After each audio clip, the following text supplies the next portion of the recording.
Hello everyone, it's me again. You guys must be surprised to see this video since, I've been busy doing other things like doing shorts and reading through the final war arc. Well, I figured before the end of the year, I might as well give you guys a Christmas treat. A quickie video where I talk about the movies and shows from the past year I've watched and give my quick thoughts on them. Some of this material will be from this year, but most of it will be from other years, because I'm weird. Think of it as an apology for dipping and leaving the channel for dead for most of the past year. I do feel bad I haven't done much of the channel, and it takes so long to make reviews. Y'all deserve better, and I hope in 2026, after I'm done school, I can lock in and give you guys some quality videos to watch. But enough dilly-dallying, time to give you my takes on some stories. I will be light on details and skip over my thoughts on each item in the video, because going into more detail would take a lot of time, and I'm on a deadline. If you want more detailed thoughts on my opinions on each of the pieces of media I will talk about in this video, let me know in the comments, and I'll consider making reviews for them. Now let's go. After I finished watching Superman 2025, I was reminded how much I love Superman and why he's such a phenomenal character. James Gunn understood the core of the character. Beneath his power is a deeply compassionate and hopeful being. He does good and does his best to protect everyone, no matter who they are and no matter how great the odds. Gunn delivered a compelling narrative when it came to legacy and why Superman does what he does, not because he's told he has a higher purpose or a destiny, but Superman chooses to be good and help out, no matter if the whole world's against him, because he's Superman, the embodiment of what a hero should be and the ultimate symbol of courage and kindness. If the quality from this movie continues on with future films in the DCU, we got a golden era of both Superman and the DC Universe. First Steps is essentially this meme when it comes to the Fantastic Four movies. Well, Homer, I guess you're the winner by default. This movie isn't perfect by any stretch of the imagination. The thing is underused in the movie. Galactus is a massive idiot that should have won if he used his force powers to grab the baby, or use his fucking eyes to see he's being duped and use his force powers. Bit of a strategic genius move there. But aside from those issues, I really did enjoy this movie a lot. The movie captures dynamics well, where you can tell these characters are a family, willing to fight tooth and nail for each other, no matter what. Charming movie overall. While it falters with some plot and character writing, I think there's enough to still call it a good movie. Still a recommendation from me.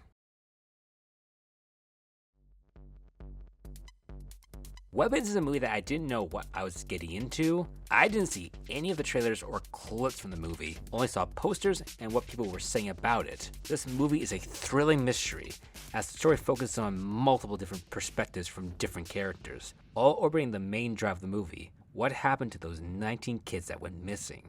The film builds this tension throughout its runtime, as it makes you feel uneasy as it goes on. Though there are moments where the movie's funny, whether it was intended or not, I'll leave that up to you. What the fuck? My only issue is that I think the villain is underdeveloped. Now, she's functional for what the movie needs, and she's so hateful that her final demise is one of the most satisfying things I've seen in a movie in years. I just think there needs to be a bit more clarity on where she comes from and how her powers came to be. But that's just me. Overall, a great watch, and I would recommend it. Though don't watch it if you are faint of heart. Yeah, I watched it for dokes. Sue me. Surprise, motherfucker. Being real though, the show is really great. As of writing, I only watched the first 3 seasons, but it's a greatly thrilling show. You have the tension of Dexter doing his best to remain under the radar from law enforcement while dealing with other threats such as other killers and forces that want to bring him down. All at the same time, you have a fascinating character study of a sociopath who kills for his bloodlust, but has human needs and feelings underneath his killer persona. A great show, and one I'm happy the memes got big into. Dandadan is an insane, brilliant masterpiece of anime, which had me invested despite how ludicrous its plot went at times. Ludicrous is not in the sense of breaking the story or characters, but just how bizarre the plots got. I attribute it to the great writing with the cast, especially with Momo and Okaru. Their chemistry being so wonderful as they bounce off each other and bring out their best and funniest moments. The action is investing as well, which I attribute to the animation studio who animated and choreographed this series perfectly down to the last tiny detail. The hype is deserved, this is a banger through and through and a true gem. I haven't finished watching Frieren, which don't worry, I'll still make videos on that series for those who enjoy those shorts, but already, it's a show that I really love. It's a show that can be fun and whimsical in one moment, and effortlessly switch to making me cry in the same episode. Not to mention the gorgeous animation, with the action astounding to watch in all their glory. I look forward to see how the story progresses, because I am so hooked. I read the manga years ago before this movie came out, so I knew exactly what would happen, but the movie did something so incredible, where it elevated an already great story to an even higher level. The voice actors did a phenomenal job, especially Denji and Reze's, who did their powerful, vulnerable, heartbreaking performances as the characters. Reze and Denji's romance is a tragedy. You wish it could have worked out, as you see what they could have been ripped away. The animation was beautifully done, capturing the intensity of the manga and further raising it to a higher level.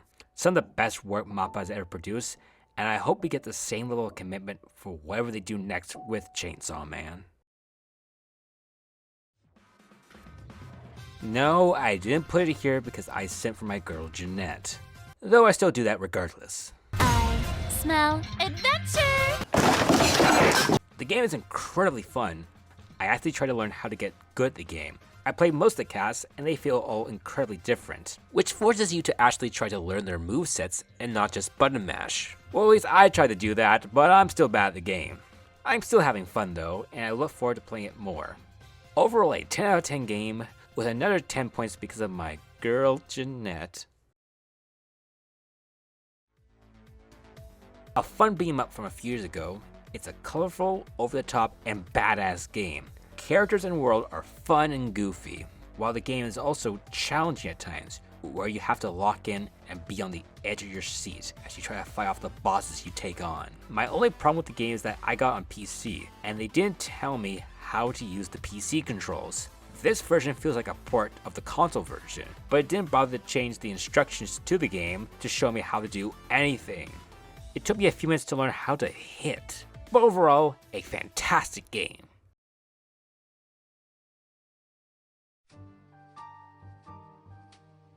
I finished all 4 Batman games, and I dare to say, this version of Batman might be the definitive version of the character in my mind. Every aspect of these games are delivered perfectly. His martial arts skills, his genius intellect, his resourcefulness, and his commitment and determination to save the day. The stories in each game are top-notch, where they craft their own original stories and made bold choices that didn't betray the character and created some classic Batman stories in their own right.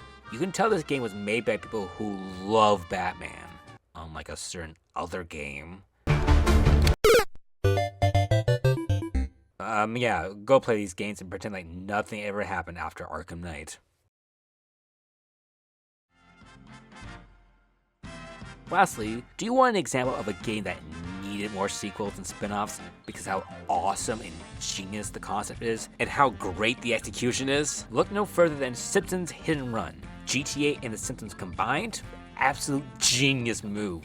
With being able to play The Simpsons and my goat Apu, as they do their normal day-to-day tasks, while also dealing with the mystery of the robo-bug aliens that have come to Earth and the dangers that are facing the world. Driving around Springfield, looking at iconic scenery from the show, talking to beloved characters who maintain their fun personalities, the immense enjoyment from the creativity and fun of the missions makes this game a wonderful time and a must-play, so go out and get it if you can.